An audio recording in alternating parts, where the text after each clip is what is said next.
Hello दोस्तों, अगर आप लोग फिजिक्स की तैयारी करते हैं और पढ़ते हैं तो इस वीडियो को लास्ट तक जरूर देखिएगा।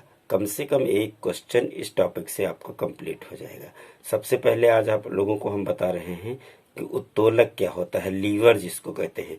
तो यह सरल मशीन होती है और कम बल लगा करके अधिक भार उठाने के काम आती है।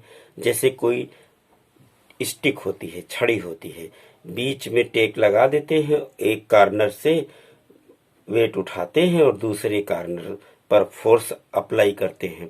ध्यान देना, ये जो आलंब होता है, बीच का पोर्शन होता है, इसके आधार पर लीवर को, उत्तोलक को 3 प्रकार से डिवाइड किया गया है। प्रथम प्रकार का उत्तोलक, द्वितीय प्रकार का उत्तोलक और तृतीय प्रकार का उत्तोलक। उत्तोलक शब्द का ही अर्थ होता है लीवर। अब एग्जाम्पल से याद रखना है आपको। एग्जाम्पल आपको टफ लगेगा बट आसानी से समझिए।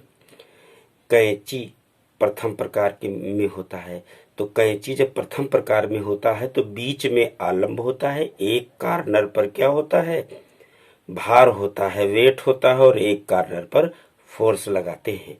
और दूसरे में होता है सरौता। सरौते में क्या होता है, एक किनारे पर आलंब पहुंच जाता है, बीच में जहां पर डली रख करके काटते वहां पर वेट होता है और फोर्स इस कार्नर पर, अदर कार्नर पर आ जाता है। आलंब जो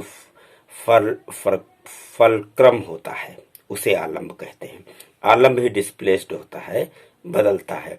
और तृतीय प्रकार का जो उत्तोलक होता है उसमें किसान का हल, हाथ की कोहनी, मुंह का जबड़ा होता है।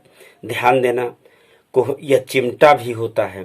तो चिमटा में क्या होता है, बीच में आप फोर्स अप्लाई करते हैं, एक कार्नर पर वेट होता है जहां पर चिमटा से रोटी पकड़ी जाती है और तीसरे अदर एंड पर क्या हो जाता है, आलंब हो जाता है। या कोहनी में कैसे इस तरह से मूव कर